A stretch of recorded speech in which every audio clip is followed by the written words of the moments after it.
Hello everyone, welcome to today's weekly update video. आज हम discuss करने वाले हैं 2 अक्टूबर से 8 अक्टूबर के newspapers and basically we are going to cover all the important news from this week. And let's begin the video by understanding first of all कि हम कौन कौन से न्यूज़ कवर करने वाले हैं और वो क्यों इंपॉर्टेंट है। एनवायरमेंट सेक्शन में हम कवर करने वाले हैं गंगा घगरा बेसिन कनाल्स, क्योंकि बेसिकली जो है एक स्टडी आया है, एक पब्लिकेशन बोल सकते हैं वो आया था जिसका नाम था rescuing Ganga river dolphins from irrigation canals in Uttar Pradesh and this was between your 2013 से 2020 तक जितने भी एफर्ट्स हुए हैं इन डॉल्फिन्स को प्रोटेक्ट करने के लिए गंगा घगरा बेसिन में basically. So it was we can say a report on that, so we will understand कि बेसिकली क्या थ्रेट्स हैं ये जो गंगा डॉल्फिन्स हैं उनके लिए और इस पब्लिकेशन की क्या की हाईलाइट्स हैं हम इसमें समझेंगे। We are also going to study the status of Ganga river dolphins, जो डिफरेंट डिफरेंट एक्ट्स हैं या IUCN रेड लिस्ट है उस पर क्या स्टेटस है वो सब हम यहाँ समझेंगे और थोड़ा बहुत घगरा रिवर बेसिन जो है उसके बारे में भी डिटेल में जानेंगे, मैप पे लोकेट करेंगे, क्योंकि रिवर्स अगर न्यूज़ में होती हैं तो उनसे रिलेटेड क्वेश्चंस कई बार पेपर में आ जाते हैं। Now the second news is going to be about circular migration, जो कि इंडिया में बहुत ज़्यादा प्रोमिनेंट है दीज डेज एंड कोविड के बाद तो थोड़ा और ज़्यादा हो गया है। ये बहुत ज़्यादा पुराना, ऐसा बोल सकते हैं बहुत न्यू कॉन्सेप्ट नहीं है, 60s 70s के दौरान से ये कॉन्सेप्ट चलता आया है, लेकिन आज की डेट में थोड़ा प्रेवलेंट हो रहा है। क्यों? क्योंकि इसके कुछ प्रॉब्लम्स एसोसिएटेड हैं जो कि हम बोल सकते हैं जिस सिटी में लोग जाते हैं उस सिटी के लिए क्या प्रॉब्लम्स या क्या फ़ायदे हो सकते हैं वो डिस्कस करेंगे, और जहाँ से लोग जाते हैं उस सिटी के लिए या शहर के लिए या देश के लिए क्या प्रॉब्लम्स या बोल सकते हैं क्या फ़ायदे होते हैं, वो सब हम इसमें डिटेल में डिस्कस करेंगे। और क्या पब्लिक पॉलिसी है अराउंड माइग्रेशन वो भी डिस्कस करेंगे, as well as we are going to discuss the trend of circular migration within India in this in detail. Then in the next section, in economic section, we are going to discuss the GST revenue growth. Basically जो gross GST revenue growth है वो slow down हुआ है सितंबर में and 10.2 पे आया है, and हम ये कह सकते हैं कि ये 27 मंथ लो पे आया है। दैट मीन्स लास्ट 27 मंथ का सबसे लोएस्ट पॉइंट जो है टच किया है। So we are going to discuss that in detail. उसके की हाईलाइट डिस्कस करेंगे, कौन सी स्टेट्स जो हैं उन्होंने बहुत ज़्यादा बेटर परफॉर्म किया है या कौन सी स्टेट्स ने कम अच्छा परफॉर्म किया है, वो भी हम डिस्कस करेंगे। Then in governance section we are going to discuss the disability compensation, जिसके जो रूल्स हैं वो टाइटन करे हैं आपके डिफेंस मिनिस्ट्री ने। सो क्या नया रूल आया है, क्यों ये जो डिसेबिलिटी कॉम्पनसेशन है वो इम्पॉर्टेंट है, क्या बेसिक पर्पस होता है, वो सब हम डिस्कस करेंगे। देन फर्स्ट कैरावन पार्क जो है वो केरला में बनने वाला है, तो बेसिकली समझेंगे ये जो कैरावन पार्क्स होते हैं ये क्या है, ये इंडिया में नया कॉन्सेप्ट है और इसके साथ एसोसिएटेड है बेकाल फोर्ट, क्योंकि वहाँ पर ये इस्टेब्लिश किया जा रहा है केरला में, तो उस फोर्ट के बारे में जानेंगे। जब भी कोई पहली बार चीज़ करी जाती है और किसी एक पर्टिकुलर जगह पे करी जाती है तो वो जो लोकेशन है उसके बारे में जानना बहुत इंपॉर्टेंट हो जाता है। Then in health section TB जो था, टीबी केयर बेसिकली बोल सकते हैं, वो अगेन इन न्यूज़ था, क्योंकि हमने लास्ट वीकली अपडेट्स में भी ये पढ़ा था कि इंडिया की जो पॉपुलेशन है बेसिकली एजड पॉपुलेशन या एल्डरली पॉपुलेशन जिसे हम बोलते हैं वो बढ़ रही है। तो एजिंग इंडिया में बढ़ने के साथ साथ एज रिस्पॉन्सिव टीबी केयर जो है उसके ऊपर भी डिबेट बढ़ रही है, और कैसे एल्डरली को टीबी अफेक्ट करता है वो सब हम इसमें जो है डिस्कस करेंगे, और कैसे हमें एज रिस्पॉन्सिव केयर बनाने की ज़रूरत है, उसके लिए क्या करने की ज़रूरत है, ये सब हम इसमें डिटेल में डिस्कस करेंगे। देन कॉलेरा के ऊपर WHO का एक रिपोर्ट आया है कि 2022 में डबल हुए हैं केसेस 2021 से अगर कंपेयर किया जाए, तो हम कॉलेरा एज अ डिजीज़ के बारे में जानेंगे, उसके सिम्टम्स, ट्रांसमिशन, वैक्सीन्स क्या हैं, कैसे हम क्या इनिशिएटिव्स हैं जो कर्ब करने के लिए ऑलरेडी हैं, और रिपोर्ट में क्या हाईलाइट किया गया है, कैसे ये डिजीज़ फैलता है, वो सब हम डिस्कस करेंगे। कौन से ऐसे वर्ल्ड की कंट्रीज़ हैं जहाँ ये बहुत ज़्यादा इंक्रीज़ हो रहा है, वो भी हम डिस्कस करेंगे। देन WHO ने मलेरिया की एक और वैक्सीन जो है जो एडजुवेंट टेक्नोलॉजी पे वर्क करती है जिसका नाम है R21 या मैट्रिक्स M मलेरिया वैक्सीन जिसे हम कहते हैं, उसे अप्रूव किया है। तो इस वैक्सीन के बारे में जानेंगे, ये टेक्नोलॉजी क्या है उसके बारे में जानेंगे, और मलेरिया एज अ डिजीज़ के बारे में जानेंगे, एंड उससे प्रिवेंट करना क्यों ज़रूरी है वो भी जानेंगे। Then Astra BVR air to air missile जो है, हम बोल सकते हैं इंडियन एयरफोर्स जो है उन्होंने 2 कॉन्ट्रैक्ट्स जो हैं इससे एसोसिएटेड जो है प्लेस किए गए हैं, एंड पहले भी अस्त्रा मिसाइल जो है वो न्यूज़ में रहे हैं, जैसे कि अस्त्रा मार्क 1, अभी जो है बेसिकली अस्त्रा मार्क 2 मिसाइल न्यूज़ में है। तो इन दोनों ही मिसाइल्स के बारे में जानेंगे, बेसिकली अस्त्रा मिसाइल्स के दोनों जो वेरिएंट्स हैं उनके बारे में जानेंगे, क्योंकि अस्त्रा मार्क 2 जो है वो थोड़ा सा एडवांस्ड वर्जन है अस्त्रा मार्क 1 का।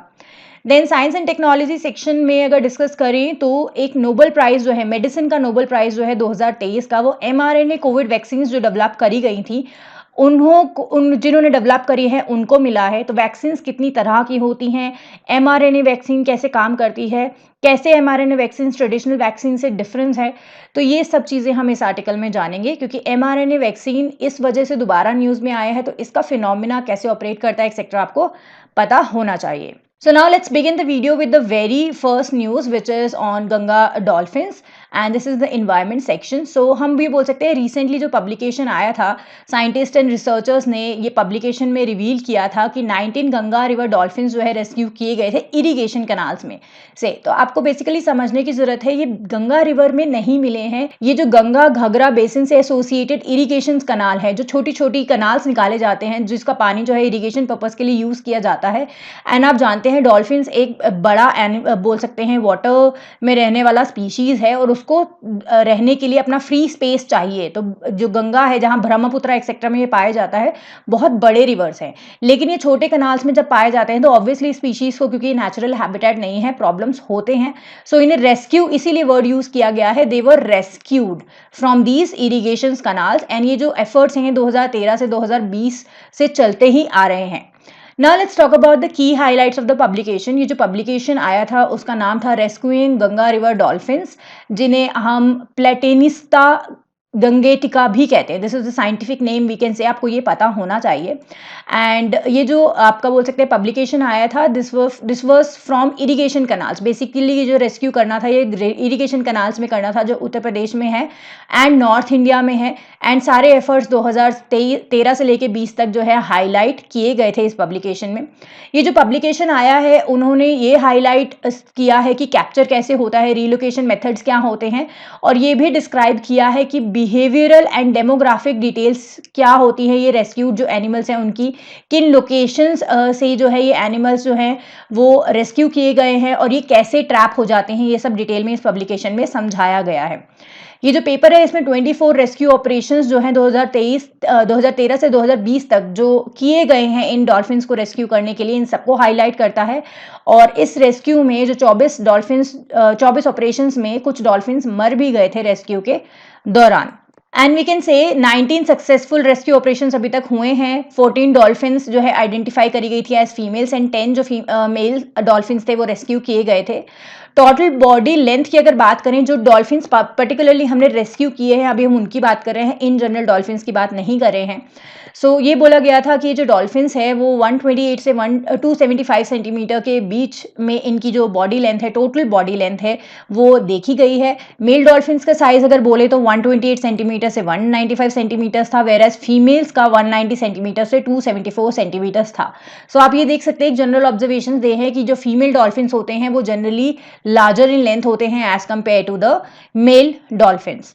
नाउ जो 5 डॉल्फिन्स की डेथ हुई थी, दे वर अ बिग डॉल्फिन्स, सो उनकी लेंथ अराउंड 243 सेंटीमीटर थी, तो बड़ी डॉल्फिन्स थी जिनकी डेथ हुई थी।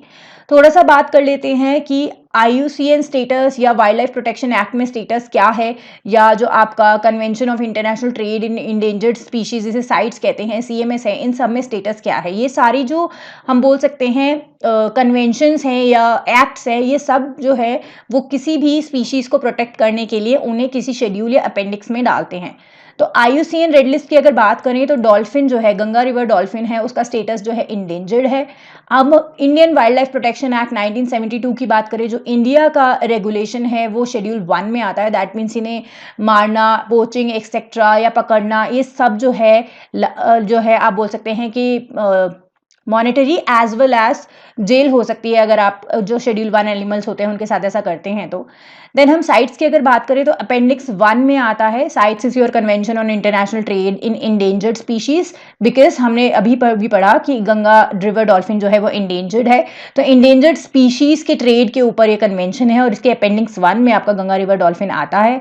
देन अगर कन्वेंशन ऑन माइग्रेटरी स्पीशीज की बात करें तो उसके भी अपेंडिक्स 1 में डॉल्फिन को डाला गया है, गंगा रिवर डॉल्फिन को। So these are the status of Ganga river dolphin in various conventions and acts etc जो कि world and global and as well as Indian level पे होते हैं to protect these kind of species जो कि endangered है। Now ये जो पब्लिकेशन है इन्होंने बहुत ज़्यादा हाईलाइट किया है कि जो डैम्स होते हैं, बराज जो होते हैं, वो बहुत ज़्यादा इनके हैबिटेट को जो अफेक्ट करते हैं। कैसे?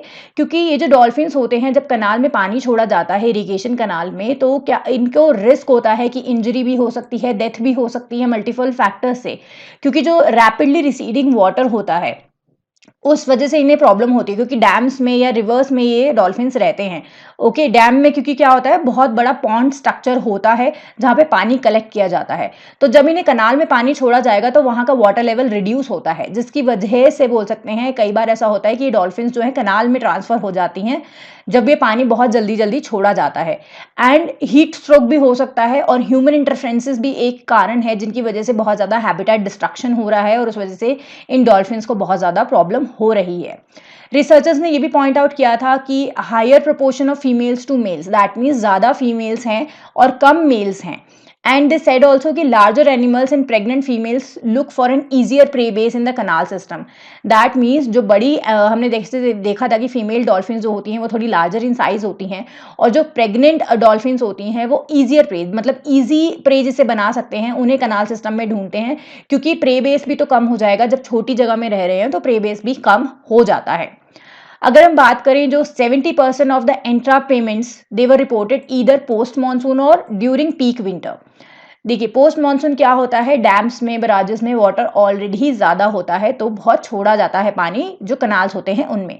तो इन सीजन में जो एंट्रापमेंट्स थी वो ज़्यादा एंट्रापमेंट्स जो थी वो ज़्यादा देखी गई। दैट मीन्स आप बोल सकते हैं कि अपने नॉर्मल हैबिटेट से निकल के कैनाल्स में ये डॉल्फिन ज़्यादा पाई गई। इसका मतलब ये होता है कि रिलीज ऑफ वाटर से डायरेक्टली रिलेटेड है ये जो इंट्रैपमेंट्स के सारे केसेस हैं। ओके, सो दो सीजन्स आपको याद रखने हैं, post monsoon and during peak winter time होता है जब ये इरिगेशन कनाल्स में पानी छोड़ा जाता है।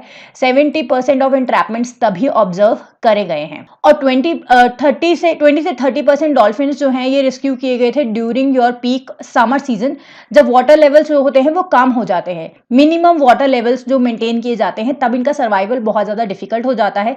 तो इन सीजन में हम ये रेस्क्यू ऑपरेशंस जो है वो ज़्यादा किए गए, और इन सीजन में ये रेस्क्यू ऑपरेशंस में जो डॉल्फिन्स है वो बहुत ज़्यादा मिले। अब रेस्क्यूड डॉल्फिन्स की बात करें तो females were found trapped between September and May with maximum occurrence during peak winter which is December to February. Again I told you कि दिसंबर जो होता है वो पीक विंटर सीजन होता है उस दौरान, एंड मानसून जो पोस्ट मानसून का टाइम पीरियड होता है उस टाइम ये ज़्यादा होते हैं इंट्रैपमेंट्स। देन मेल्स की अगर बात करें तो they were mostly recorded post monsoon and during the summer season with at least occurrence in the peak winter. Okay, and considering that dolphins जो हुए गंगा, ब्रह्मपुत्रा, मेघना डेल्टा में पाए जाते हैं, ये बहुत ज़्यादा बड़ी प्रॉब्लम है, क्योंकि जो गंगा, ब्रह्मपुत्रा, मेघना डेल्टा है, आप जैसे यहाँ देख सकते हैं, this is Ganga river, this is मेघना रिवर, दिस इज ब्रह्मपुत्र, ये जो पूरा एरिया है this is a very big area. इस एरिया में मॉनिटरिंग करना, कनाल सिस्टम, सारे कनाल्स को मॉनिटर करना इस ह्यूज एरिया में बहुत ज़्यादा बड़ा प्रॉब्लम है, क्योंकि इतने बड़े एरिया को मॉनिटर करने के लिए लॉजिस्टिक्स भी बहुत ज़्यादा चाहिए, इंफ्रास्ट्रक्चर भी बहुत ज़्यादा चाहिए, ह्यूमन रिसोर्स भी बहुत ज़्यादा चाहिए, और हर बार आपको जब वाटर रिलीज करना है किसी डैम या बराज से या रिवर से, तो उस टाइम पे एहतियात बरतना इतने बड़े सिस्टम में, इतने बड़े डेल्टा एरिया में बहुत ज़्यादा डिफिकल्ट हो जाता है। Now as I told you, ये जो एसोसिएटेड न्यूज़ है ये घाघरा रिवर बेसिन जो है, गंगा घाघरा रिवर बेसिन जो है उससे एसोसिएटेड है। तो जो घाघरा है वो बेसिकली लेफ्ट बैंक ट्रिब्यूटरी है, आपकी देख सकते हैं आप यहाँ पे गंगा रिवर की, एंड ये साउथ स्लोप्स ऑफ हिमालय जो बोलते हैं, तिब्बत का जो रीजन है वहां से ये स्टार्ट होती है। मैपचिंगोंगो ग्लेशियर जो है, जो कि 3962 मीटर्स के एलिवेशन पे है, वहां से ये रिवर स्टार्ट हो सकती है। देखिए आप यहाँ से घाघरा रिवर का अगर ओरिजिन देखेंगे तो it is somewhere here south of Himalaya में, एंड ये ज्वाइन करती है आसपास पटना के गंगा रिवर को। Okay, not exactly Patna, near Patna, you can say this is Patna and this is the Ghaghara river joining the Ganga river.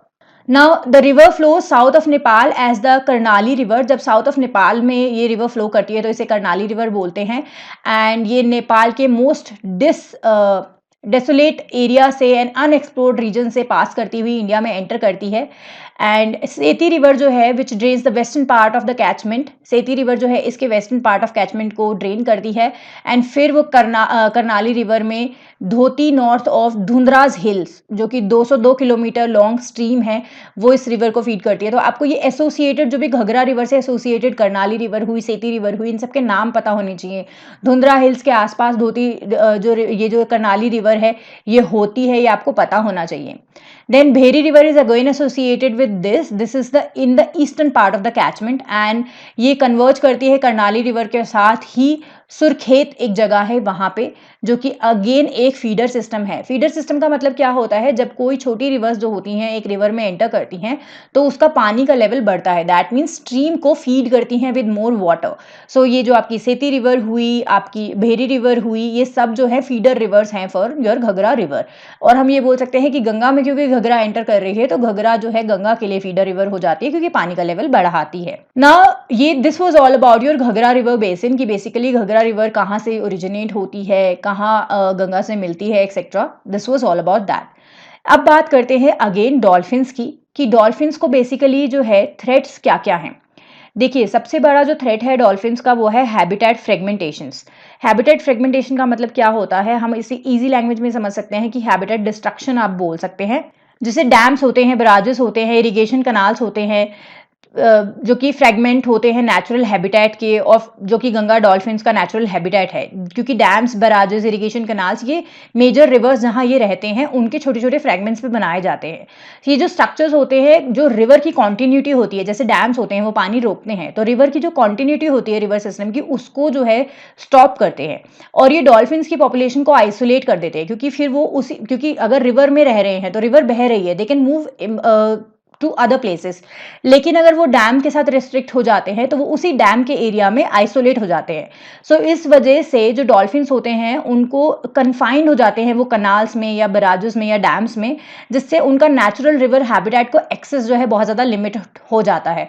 तो हैबिटेट फ्रेगमेंटेशन एक सबसे बड़ा प्रॉब्लम है, इसकी वजह से प्रे का भी प्रॉब्लम होता है रिवर्स, जो आपके गंगा रिवर डॉल्फिन्स है उनके लिए। Now the second is risk of entrapment.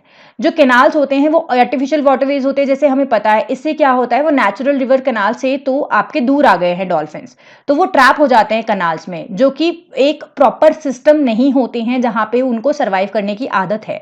और ये इजी एग्जिट पॉइंट्स भी कैनाल्स में नहीं होते हैं कि वो वापस अपने रिवर बेसिन में वापस जा पाए, तो this is also not possible.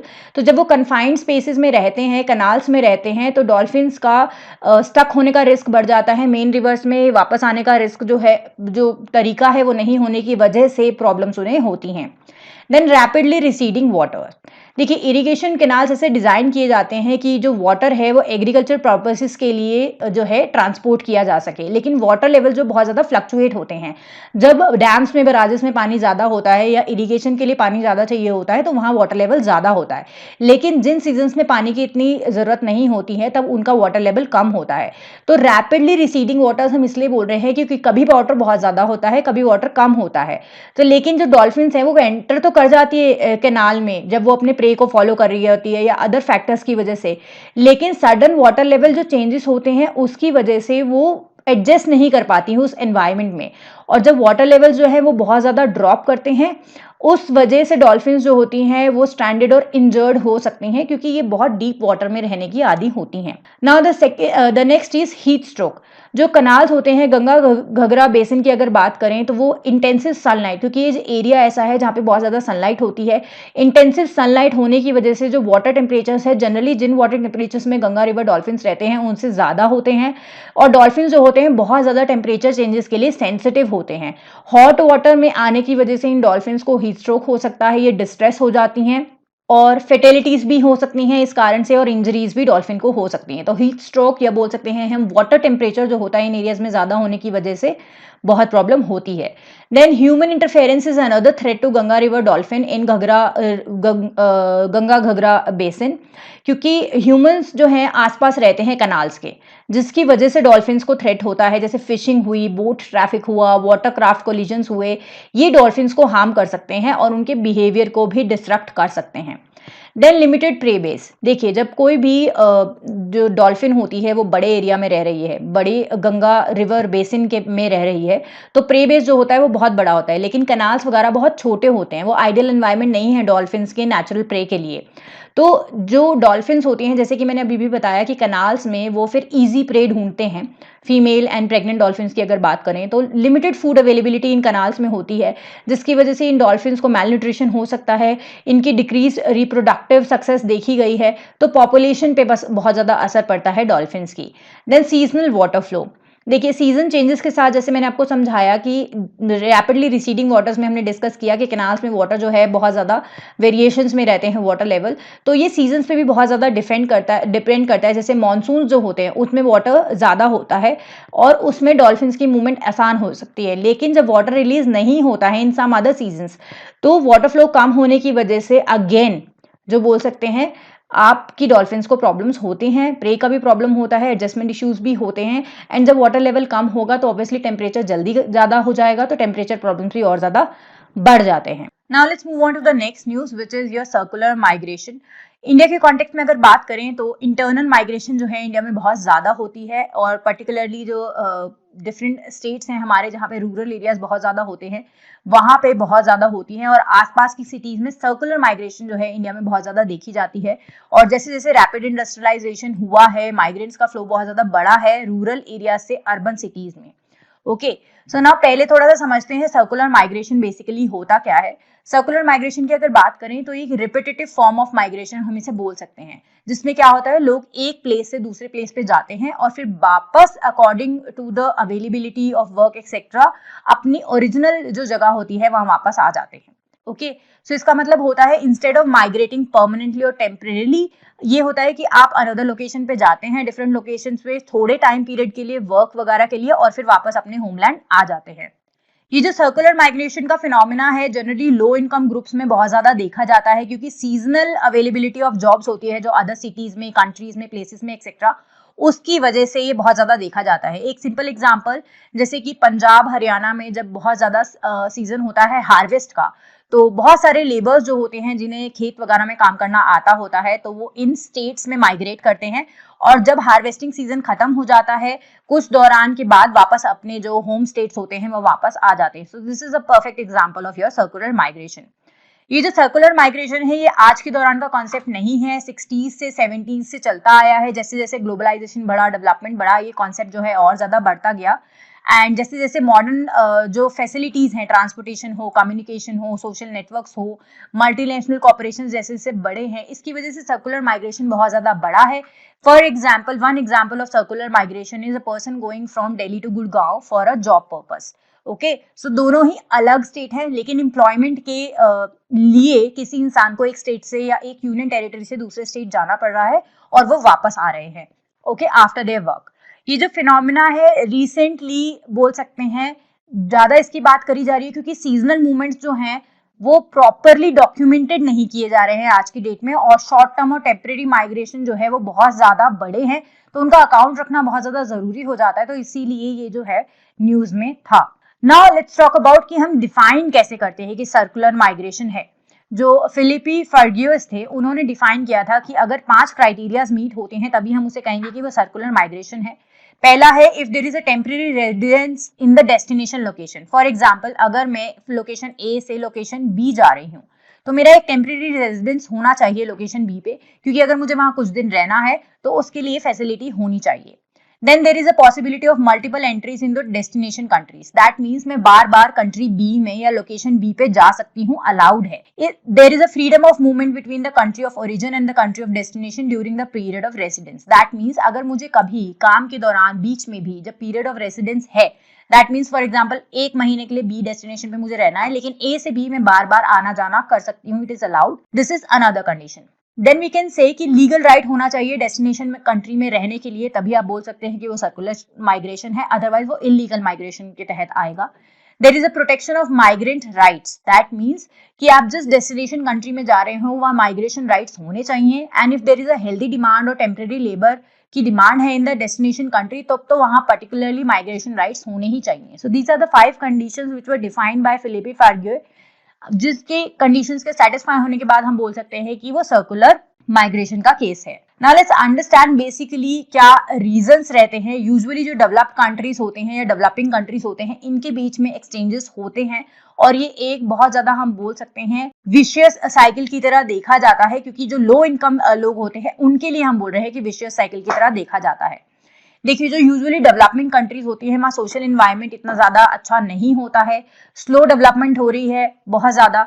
तो इन एरिया से जो टैलेंटेड लोग होते हैं, वो जो होते हैं, आप बोल सकते हैं कि यूजुअली डेवलप्ड कंट्रीज में जाते हैं इन the search of your employment. अगर ब्रॉडर केस में देखी जाए, या लेबरर्स होते हैं तो इन सर्च ऑफ, क्योंकि डेवलप्ड कंट्रीज में बहुत ज्यादा रिच अपॉर्चुनिटीज होती हैं, डेवलप्ड इकोनॉमी है, गुड पॉलिटिकल सिस्टम है, बेटर लिविंग कंडीशंस है, रैपिड डेवलपमेंट हो रहा है, जिसकी वजह से लार्ज अपॉर्चुनिटीज अवेलेबल है।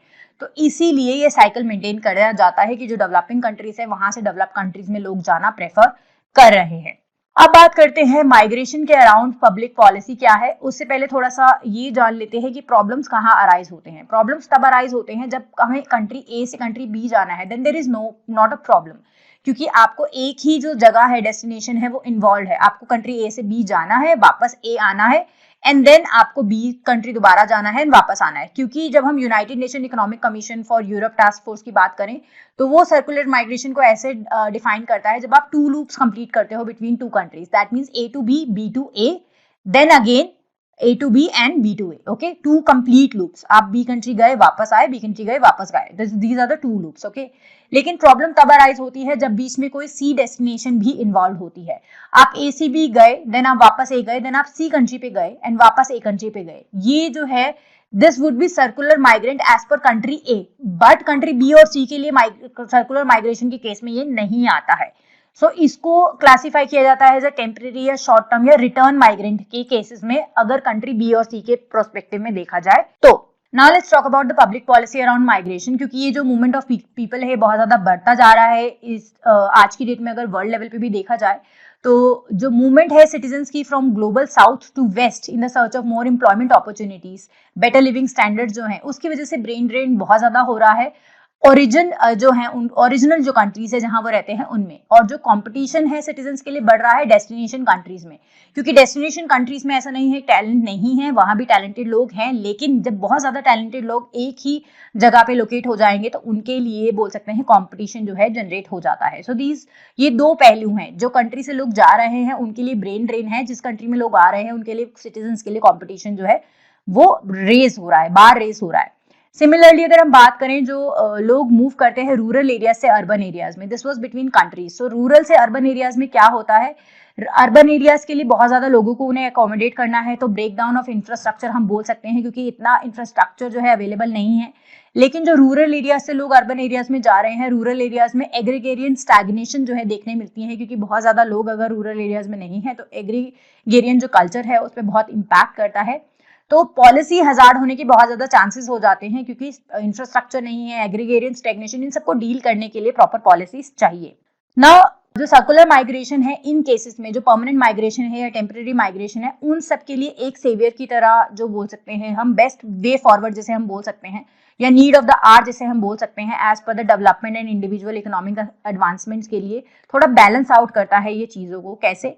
क्योंकि जो रिसीविंग कंट्री का अगर हम पॉइंट ऑफ व्यू देखते हैं, तो उस हिसाब से जो कंट्री ऑफ ओरिजिन है, माइग्रेशन जहां से हो रहा है, इंटरनेशनल माइग्रेशन की स्पेशली बात करें, तो it is beneficial, that country gets benefit due to the flow of remittances, क्योंकि जो लोग बाहर जाके काम करेंगे उन्हें रेमिटेंसेस भी मिलेंगे, जिससे उनकी डोमेस्टिक इकोनॉमी जो है वो बेटर होती है, and flow of foreign capital जो है वो एनहांस होता है इकोनॉमी में, जिससे इंफ्रास्ट्रक्चर बनाया जा सकता है, जॉब क्रिएट किए जा सकते हैं, better standard of living maintain किया जा सकता है। और large scale transnational migration will also lead to brain drain, whereas the most of the talented people of your country will be used by some other country in their advancement. So 2 benefit के साथ साथ एक problem भी है। Then अगर host countries की बात करें, जैसे कि वेस्ट की पर्टिकुलरली जो कंट्रीज हैं जहां पे पॉपुलेशन बहुत ज्यादा कम है, लेकिन एक्सेस टू एजुकेशन बहुत ज्यादा अच्छा है, इसकी वजह से लो इनकम लो स्किल्ड जॉब जो है माइग्रेंट्स को मिल जाती हैं, एंड जो इन्फ्लक्स ऑफ माइग्रेंट्स होता है उसकी वजह से wide range of anxieties and cultural conflict जो है होस्ट पॉपुलेशन में अराइज होते हैं। इसी की वजह से आज की डेट में अगर देखा जाए तो बहुत सारी कंट्रीज जो है रिस्ट्रिक्शंस भी लगाते हैं, माइग्रेशन पे बैन भी लगाते हैं। So these are the perspective of both the countries, the host country and the receiving country. लेकिन सर्कुलर माइग्रेशन की अगर बात करें तो सर्कुलर माइग्रेशन के कुछ फायदे भी हैं, जैसे नेगेटिव इम्पैक्ट होता है जो ब्रेन ड्रेन का, वो रिड्यूस हो जाता है, क्योंकि सर्कुलर माइग्रेशन में अगर आप कहीं काम करने जा रहे हो तो वो talent is coming back to the country as well as they are contributing to the remittances. So it is a solution to the first problem. Then circular migration is a way out for the government, जो destination countries होती हैं जिन्हें homes provide करने हैं, infrastructure provide करने हैं to migrants, वो चीज़ से वो जो हैं वो save हो जाते हैं, उनको उस destination countries को इतना ज़्यादा burden नहीं होता है.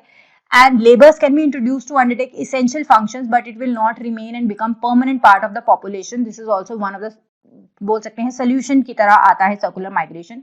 इंडिया में अगर सर्कुलर माइग्रेशन की बात करें तो इंडिया में भी बहुत सारे केसेस सर्कुलर माइग्रेशन के देखे जाते हैं, एंड मैन्युफैक्चरिंग सेक्टर हुआ, कंस्ट्रक्शन हुआ, सर्विसेज सेक्टर हुआ, यहाँ पे बहुत ज़्यादा इनफ्लो ऑफ माइग्रेंट्स जो है रूरल एरिया से अर्बन एरियाज में देखा जाता है. कंस्ट्रक्शन सेक्टर की बात करें तो one of the largest net increase in employment for all workers specially rural males के लिए देखा गया है 2004 से 2005 के दौरान, 2011 से 2012 के दौरान. इसकी वजह से जो रूरल पॉपुलेशन है और जो उनकी इकोनॉमी है एंड अर्बन स्पेसेस जो है, अर्बन स्पेसेस में बूम हुई है इकोनॉमी, लेकिन उनको इंफ्रास्ट्रक्चर कोलैप्स फेस करना पड़ा है. रूरल पॉपुलेशन बहुत ज्यादा माइग्रेट हुई है जिससे एग्रीकल्चर पे बहुत ज्यादा असर पड़ा है. लेकिन हाँ, हाउस इनकम जो है पॉपुलेशन की थोड़ी बड़ी है, लेकिन फिर भी इतने लेवल पे नहीं पहुंची है कि एक हेल्दी लाइफ स्टैंडर्ड जो है वो मेंटेन किया जा सके. इंडिया में अगर हम बात करें तो अनइवन डेवलपमेंट जो है पोस्ट लिबरलाइजेशन देखा गया है, जिसकी वजह से a lot of problems have arised for बोल सकते हैं interstate migrants. And interstate migration भी बहुत ज्यादा बड़ा है, जैसे स्टेट्स हुए Bengal, Orissa, Bihar, highest rate of out migration देखा गया है. इन स्टेट से लोग बाहर जाते हैं काम करने के लिए.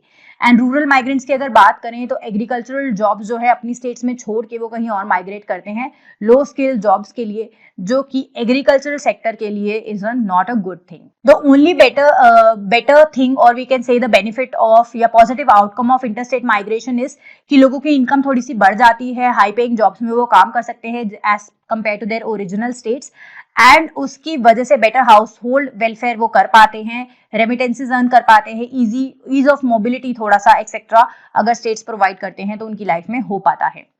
लेकिन ये जो माइग्रेशन होती है स्पेसिफिकली अगर देखें तो कुछ प्रॉब्लम्स भी इन माइग्रेंट्स को फेस करने पड़ते हैं, जैसे कि सदर्न स्टेट्स में अगर वो माइग्रेट कर रहे हैं तो लैंग्वेज बैरियर सबसे बड़ा ऑब्स्टेकल है. जो रूरल सर्कुलर माइग्रेंट्स होते हैं उनको मिडिल मैन की मर्जी पे रहना पड़ता है. मिडिल मैन जो कल्चर है बहुत ज्यादा प्रेवलेंट है. अनहाइजीनिक कंडीशंस होते हैं, वो अनसेफ कंडीशंस में रहते हैं, कोई प्रोटेक्टिव इक्विपमेंट्स नहीं होते हैं, उन्हें एक्सप्लॉइट किया जाता है, अनफ्रीडम्स इन द होस्ट स्टेट्स जो है वो फेस करते हैं क्योंकि फ्रीडम से वो काम नहीं कर सकते हैं. इंडिजिनियस वेज ग्रुप जो होते हैं या यूनियंस जो होते हैं वो इन माइग्रेंट्स को बहुत ज्यादा बोल सकते हैं हम एक्सप्लॉइट करते हैं. एंड ये जो माइग्रेंट्स की इनकम होती है ये इतनी ही होती है कि वो अपने फैमिलीज को प्रॉपरली सिर्फ मेंटेन कर पाए. इनके पास जनरली कोई सेविंग्स नहीं होती है, इतना पैसे ये लोग अभी भी नहीं कमाते हैं. So these are the problems associated with we can say circular migration in India. Now let's talk about the gross GST revenue growth which has slowed down to 10.2% in September.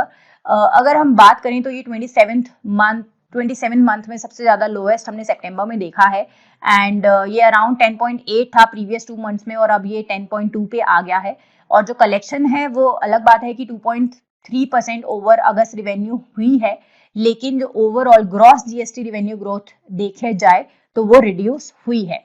Revenues from domestic transaction की बात करें जिसमें आपका services imports आता है, they were around 14% higher than the tax collected from these sources which was during the September of 2022 compared to the last year. And this is the fourth time that gross GST has crossed 1.60 lakh crore mark which is in 2023-24, but still it is on the 27 month low we are saying. Okay, so आप ये देख सकते हैं कि यहाँ पे सितंबर 2023 है, सितंबर 2022 है एंड सितंबर 2021 है. अगर देखा जाए तो जीएसटी रिवेन्यू बेसिकली जो है यहाँ पे लैक्स में दिखाया गया है, लैक्स करोड़ में, तो जीएसटी रिवेन्यू इंक्रीज हो रहा है लेकिन gross GST revenue growth okay it has reduced. So you need to understand कि अमाउंट जो कलेक्ट हो रहा है वो बढ़ रहा है लेकिन ग्रॉस जीएसटी रिवेन्यू ग्रोथ जो है वो स्लो डाउन हुई है. Now let's come to the key highlights. जो जीएसटी इनफ्लो होता है फ्रॉम गुड्स इंपोर्टेड जो imports होते हैं goods के, this has recovered from 2 months of contraction to grow 3% in August, but again ये सितंबर में श्रिंक हो गया था। एंड जीएसटी रेवेन्यू जो गुड्स इंपोर्ट से आया है वो ड्रॉप हुआ है 0.11% from the last September, that is 2021 से कंपेयर किया जाए तो। लास्ट टाइम जो जीएसटी रेवेन्यू था वो स्लोअर पेस पे बढ़ रहा था जून 2021 में, और कलेक्शन जो थे सिर्फ 2% बढ़े थे क्योंकि पैंडेमिक का सेकेंड वेव भी चल रहा था। लेकिन इस साल जैसे हमने बात करी अराउंड 3% है, तो पहले वाले से ज्यादा है। ये जो रेवेन्यूज कलेक्ट किए गए थे लास्ट टाइम, क्योंकि डोमेस्टिक ट्रांजेक्शन जो हुई थी जून 5 से जुलाई 5 तक, उसमें बहुत सारे टैक्स पेयर्स को वेरियस रिलीफ मेजर्स दिए गए थे, उस वेवर्स दिए गए थे, रिडक्शन हुआ था टैक्स इंटरेस्ट रेट में, डिलेड फाइलिंग्स हुई थी जो बोल सकते हैं टैक्स एक्सेट्रा की, इस वजह से भी एक कारण हो सकता है। अब बात करते हैं कि मणिपुर जो है हाईएस्ट पे रहा है, और बिहार का जीएसटी रेवेन्यू ग्रोथ है उसने कॉन्ट्रैक्शन फेस किया है। सो अगर हम बात करते हैं मणिपुर की, Manipur has recovered from the contraction which was faced in August and recorded the highest growth among the states in September and it has raised to 47%। GST revenue की तेलंगाना की बात करें तो 33% रहा, जम्मू कश्मीर 32%, अरुणाचल प्रदेश 27%, तमिलनाडु 21%, कर्नाटका 20%, एंड 17 स्टेट्स जो है उन्होंने रिकॉर्ड किया है revenue growth, but national average जो है वो 14% रहा है, क्योंकि 12 स्टेट्स जो है उन्होंने 14% और हायर ग्रोथ देखा है। एंड ये जो स्टेट्स हैं इन्होंने स्लोअर अपटिक जिसमें बोल सकते हैं देखा है, जिसमें गुजरात आता है, उत्तर प्रदेश है, केरला, हरियाणा, उड़ीसा, झारखंड, दिल्ली, मेघालय, असम है। एंड वीकेस्ट ग्रोथ जो हम बोल सकते हैं वो देखी गई असम में 2% and followed by Bengal which was 3%। Bihar was the only state जिन्होंने एक्चुअल कॉन्ट्रैक्शन जीएसटी का सितंबर में फेस किया है, रेवेन्यू डाउन गया है by 5%, so you should remember this one state जहां रेवेन्यू डाउन हुआ है। यूनियन टेरिटरीज की अगर बात करें तो लक्षद्वीप, अंडमान निकोबार, इन सब ने भी शार्प डिक्लाइन देखा है, 45%, 30% ऐसे ईयर ऑन ईयर बेसिस पे रिस्पेक्टिवली शार्प फॉल देख रहे हैं। And union territory of Ladakh की बात करें तो रिवेन्यूज शूट अप हुए हैं 81%। तो आप देख सकते हैं कि जो इंडिया का नेशनल एवरेज है वो 14% इसलिए है क्योंकि बहुत सारे स्टेट्स हैं जिन्होंने आउट परफॉर्म किया है, लेकिन स्टिल देयर आर स्टेट्स जिन्होंने अच्छा परफॉर्म नहीं किया है। केरला की अगर बात करें, केरला ने 12% ईयर ऑन ईयर ग्रोथ जो है गुड्स एंड सर्विसेज रिवेन्यू में सितंबर में देखा है। एंड ये जो कलेक्शन है फॉर अ गिवन मंथ, ये जो है consumption of goods and services in the previous month से कंपेयर किए गए हैं। फर्स्ट एंड सेकंड क्वार्टर की अगर बात करें करंट फिस्कल ईयर की, तो स्टेडी ग्रोथ जो है जीएसटी रिवेन्यू में केरला ने मॉनिटर किया है। Now let's move on to the next news, which is the rules of entitlement for disability compensation.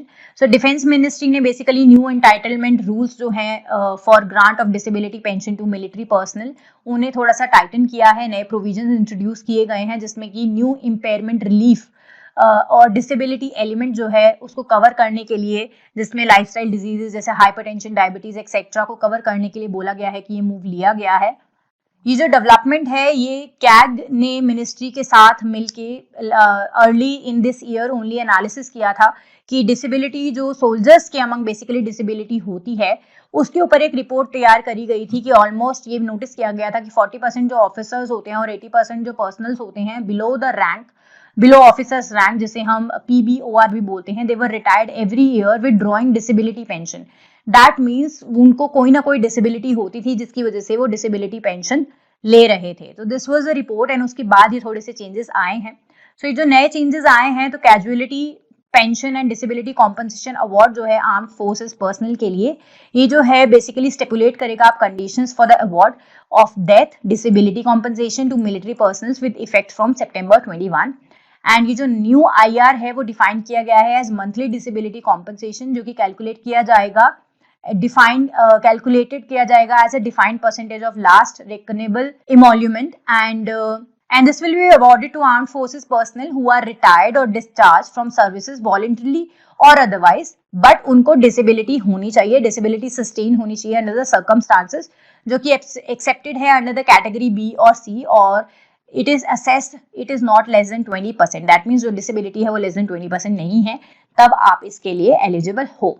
Now, the primary aim of this rule is not to cost saving, इसका नहीं बोल सकते कि इसका बहुत ज़्यादा पर्पस है, बट इफेक्टिव मैनेजमेंट जो है बोला गया है बहुत ज़्यादा पर्पस है, जो कि आर्म फोर्सेस के कैडर्स हैं, डिफरेंट कैडर्स हैं, उनको इफेक्टिवली मैनेज करना बहुत ज़रूरी है। और अगर कोई डिसेबिलिटी कैटेगरीज हैं जो लेफ्ट आउट हो गई हैं, उनको भी एड्रेस करना ज़रूरी है। So presence of a significant number of individuals in lower medical categories send a unintended message and these changes aim to address these issues. Then जो रिवाइज पॉलिसी है वो ऐसे डिजाइन करी गई है कि वो जो असेसमेंट है, एंटाइटलमेंट प्रोसीजर्स हैं, एम्बिग्यूटी रिड्यूस करने पे फोकस करती है, पॉसिबिलिटीज ऑफ लिटिगेशन को रिड्यूस करती है। और बेसिकली होगा इससे क्या कि जो मिलिट्री पर्सनल्स होते हैं उनको एक सपोर्ट जिसकी नेसेसिटी है without any complicated process being followed को ये एड्रेस करेंगे। नाउ इम्पेयरमेंट रिलीफ कॉन्सेप्ट की अगर बात करें तो ये जो इम्पेयरमेंट रिलीफ है ये कोई नया कॉन्सेप्ट नहीं है, ये बहुत पहले से इम्पेयरमेंट रिलीफ दिया जाता है, लेकिन ये कंट्रोवर्सी में सिर्फ इसीलिए आया है क्योंकि इसे टैक्स एग्जम्पशन में अभी नहीं लिया गया है और इस पे कोई बात नहीं हुई है।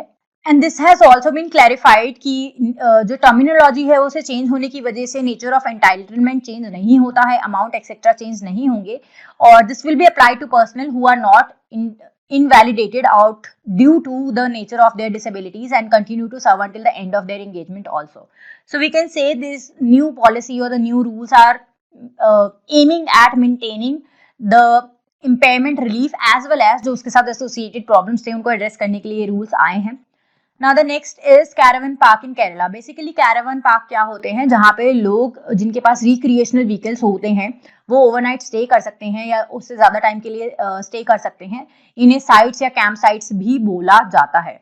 सो केरला का जो टूरिज्म डेवलपमेंट कॉर्पोरेशन है वो डेवलप कर रहे हैं ये कैरावन पार्क एंड या हम बोल सकते हैं कैंप शेल्टर भी बोल सकते हैं। And basically it is being developed eight Baikal fort and और भी प्रपोजल भेजे गए हैं। तिरुवनंतपुरम में और कोची में भी 2 ऐसे ही कैरावन पार्क जो है इस्टेब्लिश करने के प्रपोजल्स भेजे गए हैं। एंड ये जो है वेल प्रोटेक्टेड फोर्ट एरिया है एंड अरेबियन सी के पास का एरिया है। बहुत ज्यादा अच्छा आर्किटेक्चर, लश ग्रीन एनवायरनमेंट जो है उसको रिप्रेजेंट करता है। और जो कैरावन पार्क होगा बैकाल फोर्ट के पास, this will be the first park in the public sector in your state. अभी तक क्या है, ऐसा नहीं है कि कोई कैरावन पार्क स्टेट में नहीं है, दैट मीन्स केरला में नहीं है। जो कि कैरावन पार्क स्टेट में ऑलरेडी अवेलेबल है वो प्राइवेट प्लेयर्स हैं वो रन करते हैं, it is not run by your public sector. So ये फर्स्ट ऐसा है जो कि पब्लिक सेक्टर डेवलपमेंट हम इसे बोल सकते हैं।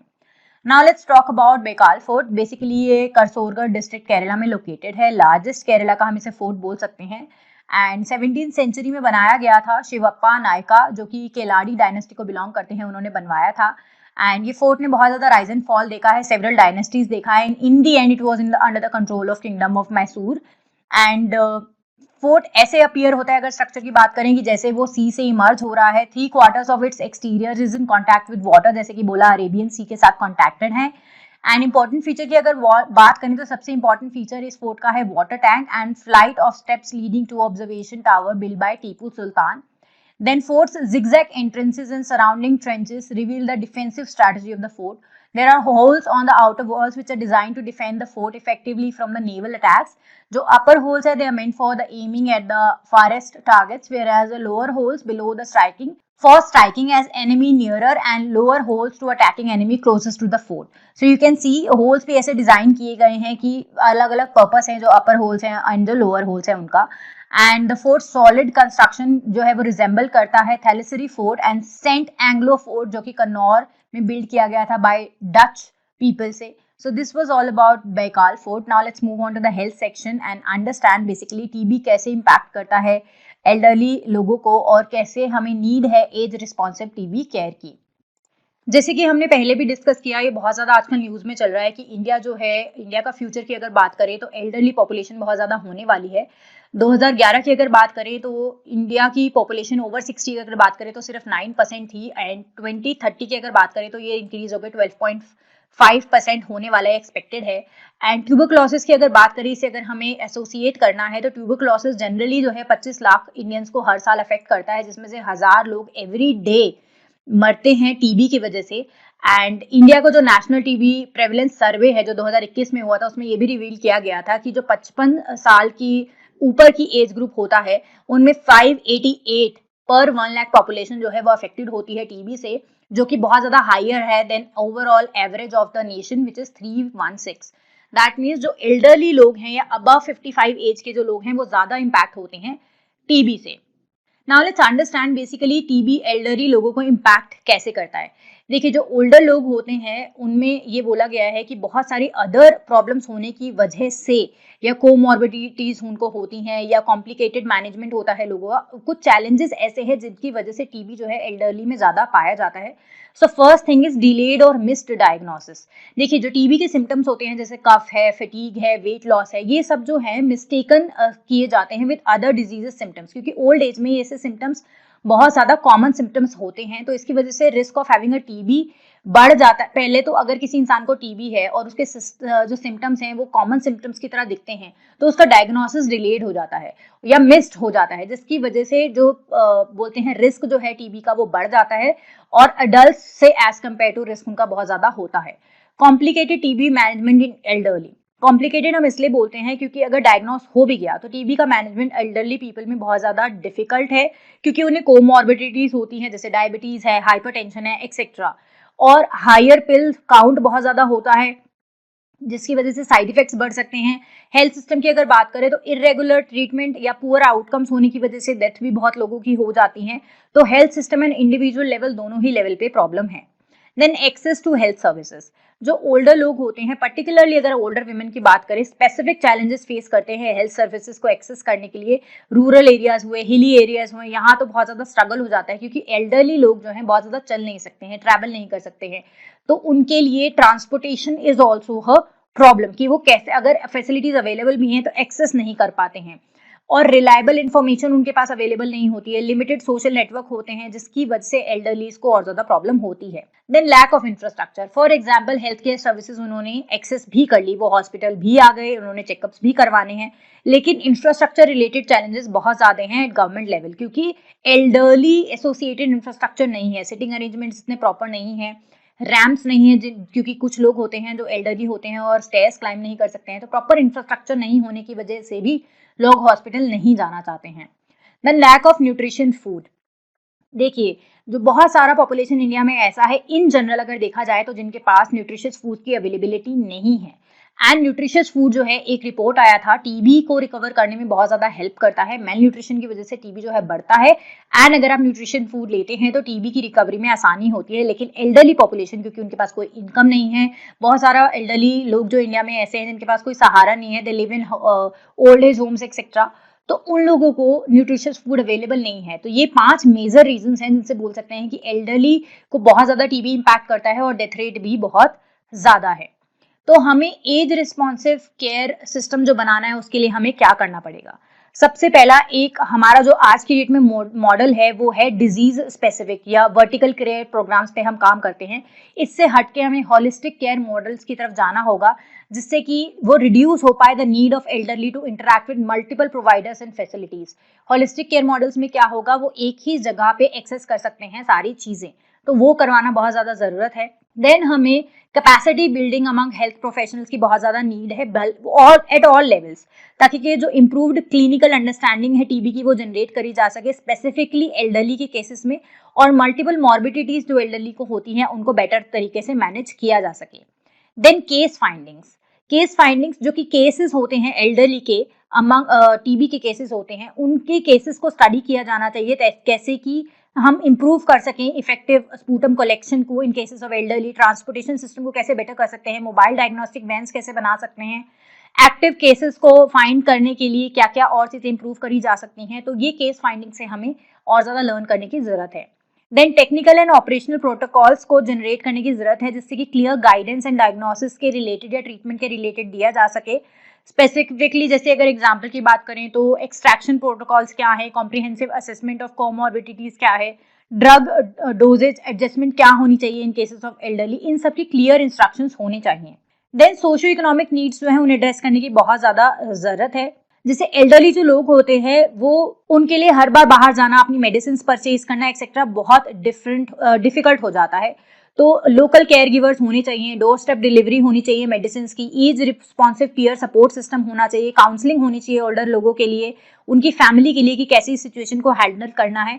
तो ये जो सोशो इकोनॉमिक नीड्स हैं उनको एड्रेस करने की बहुत ज़्यादा ज़रूरत है। Then gender and age, disaggregated collection and analysis of data, ताकि कि हम आइडेंटिफाई कर सके कि टीबी का ट्रेंड क्या है पर्टिकुलरली इस एज ग्रुप में, और मेक श्योर किया जा सके कि एल्डरली जो कि उनको कैसे एक सेपरेट कैटेगरी में इंक्लूड करना है ताकि कि उनका इलाज प्रॉपरली हो पाए उनकी एज के हिसाब से।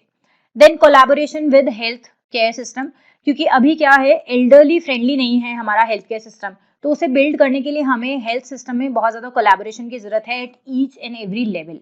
Then stronger research agenda, why we are saying this, एक स्ट्रॉन्गर रिसर्च एजेंडा होना चाहिए जो बेसिकली फोकस करेगा टीबी इन एल्डरली पे, ताकि वो बेटर अंडरस्टैंड कर पाए स्टेट स्पेसिफिक ट्रेंड्स क्या हैं, केस फाइंडिंग्स हर पर्टिकुलर स्टेट्स की क्या कहते हैं, आउटकम्स क्या है एल्डरली पीपल में टीबी एसोसिएटेड, सब्सटेंस यूज कैसे करना है, ड्रग रेजिस्टेंस को कैसे टॉलरेट करना है, कैसे टैकल करना है, कोमॉर्बिडिटी पैटर्न्स क्या हैं डिफरेंट जोग्राफिकल एरियाज में, टीबी की प्रिवेंटिव थेरेपी एल्डरली में कैसे हम दे सकते हैं या नहीं, intersectionality with other aspects of equity such as gender, disability, class, caste, ये सबको मॉनिटर करने की बहुत ज़्यादा ज़रूरत है और एक स्ट्रॉन्गर रिसर्च एजेंडा डेवलप करने की बहुत ज़्यादा ज़रूरत है। So this is we can say कि अगर इंडिया को age responsive TB care system build करना है तो ये सब करना बहुत ज़्यादा इंपॉर्टेंट है। Now let's move on to the next news, which is the report by WHO. The world has reported basically twice as many cholera cases as compared to 2021 data, and most of the cholera cases were part of Africa and Asia only. And Europe की अगर बात करें तो few imported cases were observed in this area. So basically आप देख सकते हैं कि जो एशिया एंड अफ्रीका का रीजन है वहाँ पे केसेस बहुत ज़्यादा बढ़ रहे हैं। थोड़ा before understanding what the report says, let's understand about cholera only. It is a life threatening disease basically और इन्फेक्शियस डिजीज होता है। इसे पब्लिक हजार्ड भी बहुत बार कहा गया है। It is acute diarrhoeal illness which is cause by infection of your intestine, that means intestine में इन्फेक्शन होने की वजह से होता है। एंड वाइब्रो कॉलेरिया एक बैक्टीरिया होता है जिसकी वजह से ये होता है। एंड इन्फेक्शन जो होता है बहुत बारी माइल्ड या विदाउट सिम्टम्स भी हो सकता है और कई बार ये सिवियर भी हो सकता है। तो ऐसा नहीं है कॉलेरा सिर्फ सिवियर ही होता है, but it can be life threatening अगर ये सिवियर हो जाता है। सिम्टम्स की अगर बात करें तो प्रोफ्यूज वाटरी डायरिया होता है, vomiting, leg cramps are the 3 major symptoms we can say. Transmission की अगर बात करें तो a person might get cholera by drinking water और eating food which is contaminated with the bacteria causing cholera. जो basically areas होते हैं जहाँ पे ट्रीटमेंट ऑफ सीमेज बहुत ज़्यादा प्रॉपर नहीं होता है, ड्रिंकिंग वाटर कंटैमिनेटेड होता है, उस एरियाज में कॉलेरा बहुत ज़्यादा पाया जाता है क्योंकि ये basically contaminated food and water से ही ट्रांसमिट होता है। Now let's talk about the vaccine. अभी अगर बात करें तो WHO की pre qualified 3 oral cholera vaccine available है, डुकोरॉल, सेंकॉल एंड इविकॉल प्लस, ये 3 वैक्सीन है और ये तीनों ही वैक्सीन जो है 2 doses of for full protection के लिए यूटिलाइज की जाती है। That means you need 2 doses to be protected from cholera. Initiatives की बात करें तो ग्लोबल स्ट्रेटजी की अगर बात करें हैं कॉलेरा कंट्रोल के लिए, एंडिंग कॉलेरा की अगर बात करते हैं तो एक global road map to 2030 is there which targets to reduce the cholera cases by 90%। It was launched in 2017। Global task force for cholera control भी है जो WHO ने रिवाइटलाइज करी थी, and this is the global task force for cholera control is to strengthen WHO's work in eradicating cholera, and जो purpose है इसका is to support increase implementation of evidence based strategies to control cholera. So you can see global level पे जो ये सारे initiatives हैं these are there to curb cholera. Now let's talk about basically जो report आया है वो क्या कहता है। देखिए कॉलेरा जो है एक वाटर बॉर्न डिजीज है, ये हम समझ चुके हैं, एंड 2 स्ट्रेन्स होते हैं जिसे O1 और O139 कहते हैं वाइब्रो कॉलेरा बैक्टीरिया के, जिनकी वजह से ये होता है। O1 जो वेरिएंट है बेसिकली रिस्पॉन्सिबल होता है सब ऑलमोस्ट ऑल द आउटब्रेक्स होते हैं उनके लिए, और O139 जो है rare and none cases we can say have been recorded outside Asia of O139, so rare cases बोल सकते हैं O139 के होते हैं। एंड WHO ने ये भी कहा है कि उनकी जो वीकली एपिडेमोलॉजिकल रिकॉर्ड्स होते हैं जो कि सितंबर 22 को पब्लिश हुए थे कि वर्ल्ड ने रिपोर्ट किया था twice as many as cholera cases in 2022 as compare to 2021। So you can see 2020 में 4.72 लाख केसेस जो है वो रिपोर्ट किए गए हैं, एंड 2021 में बहुत ज़्यादा कम थे, उससे ज़्यादा डबल हुए हैं। तो you can C Now, between these years, more than twice as many as countries has also reported at least 10,000 suspected as well as confirmed cases of cholera. And ये जो ट्रेंड है वो सजेस्ट करता है कि शॉर्ट टर्म जो trend है उसका रिवर्सल हुआ है. एंड 2019 में बेसिकली क्या हुआ था, जो डिक्लाइन हमने एक बार देखा था कॉलरा केसेस में, लेकिन अब WHO ने स्पेसिफाई किया है कि हो सकता है कॉलरा केसेस जो बढ़ रहे हैं वो नंबर ऑफ कॉलरा केसेस जो हैं दोबारा से बढ़ने लगे हैं, इसलिए इसे रिवर्सल ऑफ ट्रेंड कहा जा रहा है. लेकिन WHO का जो टारगेट है 2017 में जो उन्होंने टारगेट स्पेसिफाई किया था कि उन्होंने कॉलरा डेथ्स है उन्हें 90% से कम करनी है बाय 2030, तो उसके लिए एक थ्रेट ये हो सकता है. यूएन हेल्थ बॉडी जो है वो भी ये कहती है कि कॉलरा का जो ट्रांसमिशन है वो inadequate access to clean water and sanitation facilities से एसोसिएटेड है. एंड जो वार्मर वाटर्स होते हैं विद लोअर सैलिनिटी, उसमें ये जो कॉलरा का बैक्टीरिया होता है वो बहुत ज़्यादा फेवरेबल कंडीशंस हम बोल सकते हैं उसके लिए होती है. एंड ये जो कंडीशंस हैं वो क्लाइमेट चेंज की वजह से बहुत ज़्यादा इन कंडीशन से क्रिएट होने का लाइकलीहुड जो है वो बढ़ता जा रहा है, क्योंकि floods, heat waves, monsoonal rain, storms etcetera and जो वार्म टाइम पीरियड्स है उनकी ड्यूरेशन बढ़ने की वजह से ये जो फेवरेबल एनवायरनमेंट है बैक्टीरिया के लिए, warmer waters with lower salinity, ये इंक्रीज हो रहा है, जिसकी वजह से कॉलरा के केसेस भी बहुत ज़्यादा देखे गए हैं. जून 2023 में एक और स्टडी आई थी फ्लोरिडा की यूनिवर्सिटी की कि जो पैथोजेंस होते हैं कॉलरा के, उनके पास एक यूनिक एबिलिटी होती है कि जो माइक्रोप्लास्टिक्स होते हैं उनके साथ स्टिक कर जाते हैं. And then these microbes might be adapting to plastic and including in the open ocean according to the statement in the national science foundation also. So you can see कि जैसे जैसे क्लाइमेट चेंज बढ़ रहा है and plastics के use बढ़ रहे हैं, उसकी वजह से भी वाटर कंटेमिनेशन जो है, क्योंकि इस पैथोजेंस में ये एबिलिटी है कि स्टिक करता है माइक्रोप्लास्टिक्स के साथ, तो वाटर जो है कंटामिनेट होता है ओशन का. तो this is one of the another reasons कि कैसे जो है कॉलरा केसेस बढ़ रहे हैं. वर्ल्ड के कॉलरा बर्डन की अगर बात करें तो वो बढ़ ही रहा है. इन्वेस्टमेंट एंड इस सेक्टर में टू फाइट कॉलरा जो है उतनी ज़्यादा बोल सकते हैं नहीं बढ़ रही है जिस तरीके से डिजीज़ का बर्डन बढ़ रहा है. एंड इमरजेंसी मैनेजमेंट जो है वो भी इतना ज़्यादा इफेक्टिव नहीं है. एंड जो वैक्सीन्स जैसे कि बताया था मैंने आपको कि 2 डोजेस देने होते थे, सो ओरल कॉलरा वैक्सीन भी श्रिंक की गई है, that the recommended vaccination regime from 2 doses to 1. So doses भी जो है वो कम करी गई है. And according to the report जो मोस्टली कॉलरा केसेस हैं वो अभी भी अफ्रीका और एशिया के रीजन्स में आते हैं, जबकि यूरोप के एरिया में कम हुए हैं. So you can see here the maximum of the cases are reported from, see, Nigeria is there, Cameroon is there, Congo is there. So these are all the areas in your African region, and some of the areas in Asia have reported, we can say, cholera cases. Now let's move on to the next news, which is WHO has approved the new vaccine for malaria and it uses adjuvant tech. So basically नाम है R21 Matrix M malaria vaccine, इसे हम बोल सकते हैं. University of Oxford ने serum institute of India के साथ कोलैबोरेशन में इसे डेवलप किया है. नोवावैक्स एड्यूवेंट टेक्नोलॉजी को ये यूज करता है एंड WHO ने रिकमेंड किया है after the meetings on safety, quality and effectiveness standards पे बात करने के बाद जो है अलाउ किया है कि हम इसे यूज कर सकते हैं. पहले जो था 3 कंट्रीज जैसे कि Nigeria, Ghana and Burkina Faso ने ऑलरेडी अप्रूव किया था कि use of this vaccine to immunise children as less than 36 months. That means बच्चों के लिए उन्होंने परमिट कर दिया था ऑलरेडी, लेकिन अब WHO ने बोला है कि हम इसे यूज कर सकते हैं. So we can say this is going to be a very good step, क्योंकि मलेरिया को हमें खत्म करना है या अगर बहुत अच्छे से टैकल भी करना है तो उसकी वैक्सीनेशन होना बहुत ज़्यादा ज़रूरी है. थोड़ा सा ये जो एडजुवेंट टेक्नोलॉजी है उसके बारे में जानते हैं. बेसिकली क्या टेक्नोलॉजी है? जो एडजुवेंट होता है it is an ingredient in a vaccine जो कि इन्हांस करता है immune system. Okay, immune systems response to the vaccine. That means human body का जो इम्यून सिस्टम है वो कैसे वैक्सीन को रिस्पॉन्स करता है उसको एनहांस करता है. सो बेसिकली एडजुवेंट्स जो होते हैं हेल्प करते हैं इम्यून सिस्टम को बेटर रिकॉग्नाइज करने में कि क्या चीज़ वैक्सीन है और उससे जो है वो रिमेंबर कर पाए लॉन्गर टाइम के लिए, which increases the amount of time that a vaccine may offer protection for. That means बहुत लॉन्गर टाइम के लिए वैक्सीन की प्रोटेक्शन जो है वो इसकी वजह से इंप्रूव हो जाती है.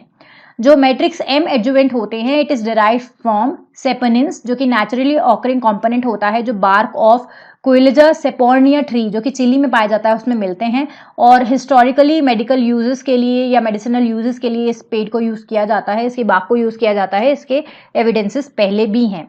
जो मैट्रिक्स एम कंपोनेंट है it is proprietary saponin based adjuvant from Novavax, which is licensed to Serum Institute for use in endemic countries, and while your Novavax retains commercial rights in the non endemic countries. That means आप endemic countries के लिए उसे use कर सकते हैं लेकिन non endemic countries के लिए कमर्शियल राइट्स रिटेन करने होते हैं. नाउ लेट्स टॉक अबाउट ये जो R21 न्यू वैक्सीन आई है उसके फीचर्स क्या हैं। देखिए इसमें हाई एफिकेसी देखी गई है when it is given just before the high transmission season. That means जो हाई ट्रांसमिशन सीजन होता है उससे पहले जब ये वैक्सीन दी जाती है तो बहुत ज़्यादा हाई एफिकेसी जो नोटिस की गई है in areas with highly seasonal malaria transmission. ये जो वैक्सीन है वो सिम्टोमेटिक केसेस को रिड्यूस करने में हेल्प करती है बाय 75% फॉलोइंग या third dose series. Also cost effectiveness है बहुत ज़्यादा, क्योंकि प्राइस रेंज जो है $2 to $4 पर डोज है, making it comparable to other medications या मेडिसिन या वैक्सीन जो अवेलेबल है उनसे सस्ता बोल सकते हैं सब्सटीट्यूट है। सेफ्टी की अगर बात करें तो सेफ क्लिनिकल ट्रायल को पास किया है R21 ने, तो this vaccine is safe also. Then significance की बात करें तो this is the second malaria vaccine which is recommended by WHO। The earlier one was RTS-AS01 vaccine जो कि रिसीव करी थी जिस वैक्सीन ने रिसीव करी थी WHO की रिकमेंडेशन इन 2021। सो सिर्फ एक वैक्सीन पे रिलाय करने से बेटर है that we have another vaccine also, alternative is also available, so this vaccine becomes very very important. Now let's talk about the disease which is malaria. Malaria is again a life threatening disease जो कि Plasmodium parasite से होता है and ये humans में ये parasite जो है इन्फेक्टेड फीमेल एनाफिलीज मॉस्किटो जो होता है उसके काटने से इंजेक्ट होता है जिसकी वजह से मलेरिया होता है। प्लाज्मोडियम पैरासाइट की अगर बात करें तो 5 प्लाज्मोडियम पैरासाइट स्पीशीज होते हैं जिनकी वजह से ह्यूमंस में मलेरिया हो सकता है। 2 स्पीशीज की अगर बात करें तो एक है P. falciparum and P. vivax जो कि सबसे ज्यादा ग्रेटेस्ट थ्रेट बोलते हैं हम हो सकता है, और फैल्सीपेरम जो है वो डेडलिस्ट मलेरिया पैरासाइट है एंड सबसे ज्यादा अफ्रीकन कॉन्टिनेंट में ये प्रेवलेंट है। वाइवैक्स की अगर बात करें तो डोमिनेंट मलेरिया पैरासाइट है और सब सहारन अफ्रीकन कंट्रीज में बहुत ज्यादा प्रेवलेंट है। बाकी जो 3 स्पीशीज हैं वो भी ह्यूमंस को अफेक्ट करती हैं लेकिन इतना ज्यादा डेंजरस नहीं होता है उनके द्वारा कॉज किया हुआ मलेरिया। सिम्टम्स की अगर बात करें तो फीवर, चिल्स, हेडेक ये जो है कॉमन या माइल्ड सिम्टम्स है। सिवियर सिम्टम्स की बात करें तो fatigue, confusion, seizures, difficulty in breathing भी हो सकते हैं। प्रेवलेंस की अगर बात करें according to WHO world malaria report 2022 247 million cases malaria के रिपोर्ट किए गए थे 2021 में। 2020 में ये नंबर 245 मिलियन था, तो नंबर बड़ा ही है।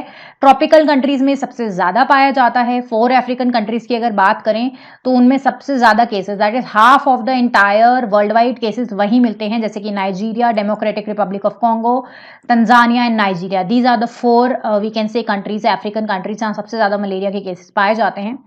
अगर वैक्सीन की बात करें, रिसेंटली जो कंफर्म हुई है R21 मैट्रिक्स एम वैक्सीन, उसके अलावा RTS-AS01 मलेरिया वैक्सीन अवेलेबल है एंड ये यूज करी जाती है। एलिमिनेशन स्ट्रेटजीज की बात करें अगर ग्लोबल लेवल पे तो WHO का ग्लोबल टेक्निकल स्ट्रेटजी है फॉर मलेरिया जो कि 2016 से 30 के लिए है एंड 2021 में इसे अपडेट भी किया गया था और ये टारगेट करती है कि मलेरिया के केसेस रिड्यूस करने हैं 90% से बाय 2030, मलेरिया मोर्टेलिटी रेट कम करने हैं बाय 90% बाय 2030, देन एलिमिनेट करना है 35 कंट्री में से मलेरिया 2030 तक एंड रिसर्जेंस ऑफ मलेरिया को प्रिवेंट करना है in all countries that are malaria free. India की अगर बात करें तो 2 फ्रेमवर्क्स या बोल सकते हैं रिसर्च स्ट्रैटेजीज इंडिया के पास है। First is national framework for malaria elimination, then malaria elimination research alliance India which is MERA India. These are the true initiatives India has to combat malaria in the country. Now let's move on to the next news which is part of defense section. Astra BVR air to air missile जो IAF है, Indian air force है, उन्होंने 2 contract जो है BDL Bharat dynamics limited के साथ place किए हैं कि indigenous Astra beyond visual range air to air missile जो है बनाई जा सके और इसका फर्स्ट बैच जो है एक्सपेक्ट किया जा रहा है कि इंड्यूस किया जाएगा by the end of the year. So this has been said by the ministry. Now let's talk about the key highlights of the news. So Astra जो है वो fully integrated है with Su-30 MKI and August में it was successfully test fired from the light combat aircraft Tejas also and this was done in Goa. और IAF ने plan किया है to arm its frontline fighters with Astra MK1। Officials ने ये भी कहा है कि अस्त्रा 2 जो है वो एक मेन स्टे बनेगा IAF का BVR मिसाइल आर्सेनल के लिए, जिससे इंपोर्ट डिपेंडेंसी जो है वो बहुत ज्यादा कम होगी। अस्त्रा MK1 मिसाइल्स की अगर बात करें तो 2022 में भी ये कॉन्ट्रैक्ट साइन हुआ था and now we are talking about Astra 2 in this news. Now let's talk about Astra missiles. Basically Astra जो है एक Indian family of all weather beyond visual range air to air missiles है. That means ये all weather हैं, beyond visual range missiles हैं, as well as they are air to air missiles जो कि DRDO ने डेवलप किए हैं. And ये जो मिसाइल्स हैं, the different missiles of this family, अस्त्रा missile एक प्रॉपर फैमिली है जिसमें अस्त्रा मार्क 1 आता है, अस्त्रा मार्क 2 आता है. They are capable of engaging targets at varying distances. 500 metre से 340 किलोमीटर तक के डिस्टेंसेस पे टारगेट्स को इंगेज कर सकती हैं. कुछ चीजें जो आपको याद करने की जरूरत है अस्त्रा मिसाइल्स के लिए, वो आपको ये याद करना है. मीनिंग होता है अस्त्रा का weapon, which is a Sanskrit word Astra. Range है इसकी 70 किलोमीटर्स. स्पीड है 5555 kilometres per hour. It is all weather beyond visual range air to air missile we can say, जिसे BVRAAM भी कहते हैं. इंडिजीनियसली डिजाइन है एंड ये DRDO ने डेवलप करी है. फर्स्ट एवर ऐसी BVRAAM मिसाइल जो है इंडिया में डेवलप करी गई है. एंड ये लोकेट कर सकता है, ट्रैक कर सकता है टारगेट्स को डिफरेंट ऑल्टीट्यूड्स पे. So these are the 4 features you need to remember. अब अस्त्रा मार्क 1 की बात कर लेते हैं. ये जो सीरीज है इसकी प्रोडक्शन जो है वो 2017 में स्टार्ट हुई थी और मैक्सिमम हेड ऑन लॉन्च की अगर बात करें तो रेंज जो है वो 100 किलोमीटर्स है और स्पीड जो है 4.5 मैच पहुंच सकती है. Launch clearance up to 20 kilometres चाहिए इन हाइट. एंड अस्त्रा में either be launched by mothership और एनी बडी मोड इसे लॉन्च किया जा सकता है. एक्सटेंसिव एंड रिगरस ट्रायल्स जो हैं वैलिडेट करते हैं अस्त्रा मिसाइल की warhead capacity, capability, maximum launch ranges जो हैं against head on and manoeuvring targets, low range target engagement capability है, clear missile separation at supersonic speed है, launch under high G forces हैं and multiple missile launches against multiple targets भी एक feature अस्त्रा MK1 का है. Then Astra 1 जो है it is meant to carry 15 kg per fragmented high explosive warhead and that is ignited by a radio proximity fuse. Then ये जो missile है उसमें ECCM that is electronic counter measure capabilities जो हैं वो हैं जो अलाउ करती हैं unrestricted operation in electronic ECM environment, basically electronic counter measure environment जो होता है. एंड अस्त्रा MK1 जो है वो ऑलरेडी सर्विस में है, it is in service and it is better than the Chinese PL-12 which is used by Pakistan and China. So India का हम बोल सकते हैं जो काउंटर पार्ट कंट्रीज हैं उनके पास जो वेरिएंट अवेलेबल है, इंडिया का अस्त्रा MK1 उनसे ज़्यादा बेटर है एंड इन सर्विस है. MK2 की अगर बात करें तो अस्त्रा MK2 जो है न्यू वेरिएशन हम बोल सकते हैं अस्त्रा MK1 का है. बेटर रेंज इसमें है, लॉन्च कर सकते हैं फ्रॉम एन इजेक्टर ऑल्सो. जो अस्त्रा MK2 मिसाइल है this has a conventional duo pulse rocket motor with improved grain quality with solid fuel. तो आपको ये याद रखना है कि डुअल पल्स रॉकेट मोटर इसमें है ही है लेकिन improved grain quality and solid fuel इसमें यूज किया जाएगा. It is longer in length as a result of which more quantity of fuel can be loaded resulting in a better range. That means अगर more fuel हम add कर पाएंगे तो वो ज्यादा रेंज तक ऑपरेट कर सकता है. सो अस्त्रा MK2 मिसाइल जो है इजीली एक्सीड कर सकता है the performance of US made AIM-120D MRAM and Chinese made PL-15. So we are saying that Astra MK2 जो है हमारे जो काउंटर पास USA एंड चाइना के पास जो अवेलेबल मिसाइल्स है उनसे बेटर रहेगा. It has been tested for 180 kilometres and what sets it apart from is its striking affordability. That means इसकी जो स्ट्राइकिंग अफोर्डेबिलिटी है वो एक बहुत इंपॉर्टेंट फीचर है. एंड की फीचर्स की अगर बात करें जो ये शेयर करता है अस्त्रा MK1 के साथ, तो एरोडायनेमिक्स वैसा है, design, smokeless propulsion, KU band, EESA Sikar and its development process has been very fast also. Astra MK2 is likely to be inducted into Air Force, Indian Air Force by the end of year 2023 और बोल सकते हैं Q1 और 2024 में हम इस system को induce कर लेंगे अपने IAF के साथ. Now let's move on to the next news which is related to mRNA COVID vaccine. Basically 2023 का जो नोबेल प्राइज है in physiology in medicines, this has been awarded to Hungarian and American physician scientists जिन्होंने बोल सकते हैं जो mRNA COVID vaccine है उसमें उनका बोल सकते हैं कॉन्ट्रीब्यूशन बहुत ज़्यादा था. And Hungarian biochemist Katalin Kariko जो हैं वो 13th वुमेन बनी है to win the Nobel prize in your बोल सकते हैं मेडिसिन फील्ड. थोड़ा सा ओवरव्यू लेते हैं कि वैक्सीन के टाइप्स क्या होते हैं. mRNA कोविड वैक्सीन पे हम क्यों फोकस कर रहे हैं. वैक्सीन की अगर बात करें तो 3 जनरेशन के वैक्सीन अवेलेबल हैं. First generation vaccine, second generation vaccine, third generation vaccine. तो जो आपका mRNA वैक्सीन है basically it is a nucleoid acid vaccine which is third generation vaccine. तो इसमें 2 वैक्सीन आते हैं, DNA vaccine, mRNA vaccine. The next type of third generation vaccine is nanoparticle based vaccine. The other two generation if we talk about is a first generation vaccine जो कि whole virus vaccine होता है जिसमें inactivated vaccines आते हैं, live attenuated vaccines आते हैं. Then second generation of vaccines में आते हैं protein based vaccines, सब unit vaccine, viral vector vaccine जिसके दो पार्ट्स अलग होते हैं, non replicating viral vector vaccine, replicating viral vector vaccine. So basically mRNA vaccine is a third generation vaccine which is a nucleotide acid vaccine. ये आपको याद करना है. जो mRNA होता है बेसिकली वो स्टैंड करता है मैसेंजर आरएनए के लिए. It is a type of molecule जो कैरी करता है इंस्ट्रक्शंस डीएनए से सेल के साइटोप्लाज्म तक, वेयर ये जो मैसेजेस होते हैं वो रीड किए जाते हैं और उसके द्वारा प्रोड्यूस किया जाता है वेरियस प्रोटीन्स इस मैसेज को रीड करने के बाद. नाउ 1980s में साइंटिस्ट ने ये रियलाइज करा था कि जो mRNA वैक्सीन होती है वो नए काइंड ऑफ वैक्सीन्स के लिए, जो बेसिकली mRNA है उसे यूज किया जा सकता है न्यू काइंड ऑफ वैक्सीन्स को डेवलप करने के लिए. लेकिन उसमें ऑब्स्टेकल ये थे कि जो सिंथेटिक mRNA होता है वो प्रोवोक कर देता है मैसिव इन्फ्लेमेटरी रिएक्शन. उसको कैसे हम टैकल करेंगे वो एक बहुत बड़ा प्रॉब्लम था. So the idea was to inject the body with modified mRNA, जिससे क्या होगा, सेल्स जो है इंस्ट्रक्ट होंगे कि सर्टेन प्रोटीन उन्हें डेवलप करना है. उसकी वजह से बॉडी का जो इम्यून सिस्टम होगा वो अटैक करने के लिए भी रेडी रहेगा, प्रिपेयर करेगा itself to encounter with the same protein in future. That means अगर सेम काइंड ऑफ प्रोटीन जो कि हम बोल सकते हैं एंटीजन हो सकता है या बैक्टीरिया हो सकता है या वायरस हो सकता है, उसको अटैक करने के लिए it will be ready. So this protein could be something produced by the virus such as spike protein जैसे कि कोविड-19 में होता है. But mRNA would have to survive its journey inside the body and be able to enter the cell also. So these were the three difficulties कि पहले तो जो मासिव इन्फ्लेमेटरी रिएक्शन होता है उसे कैसे कंट्रोल करेंगे, इनसाइड बॉडी वो कैसे सर्वाइव करेगा और कैसे वो सेल को एंटर करेगा. सो mRNA वैक्सीन बेसिकली काम कैसे करते हैं. फंक्शनिंग की अगर बात करें तो जो जेनेटिक सीक्वेंस होता है किसी भी वायरस का या वायरस स्पाइक्स का बोलते हैं, उसे यूज किया जाता है to make synthetic mRNA sequence जो कि बेसिकली इंस्ट्रक्शंस होते हैं to make the spike protein. फिर क्या होता है उसके बाद जो mRNA होता है it is packed into a nano particle जिसे वैक्सीन बोलते हैं which can deliver the mRNA to immune cell, जिसके बाद जो हमारा इम्यून सिस्टम होता है वो mRNA में जो भी इंस्ट्रक्शंस दिए गए हैं उसे रीड करते हैं. उसके बाद बॉडी का जो इम्यून सेल्स होते हैं वो फॉलो करते हैं mRNA कोड को to produce spike protein which is displayed on the cell surface. This stipulates an immune response. अब इसके बाद जब भी बॉडी में वो प्रोटीन जो है या वायरस स्पाइक जो है वो एंटर करेगा तो उसके ऊपर जो ये है वैक्सीन काम करेगी. This is how basically mRNA vaccine जो है वो काम करते हैं.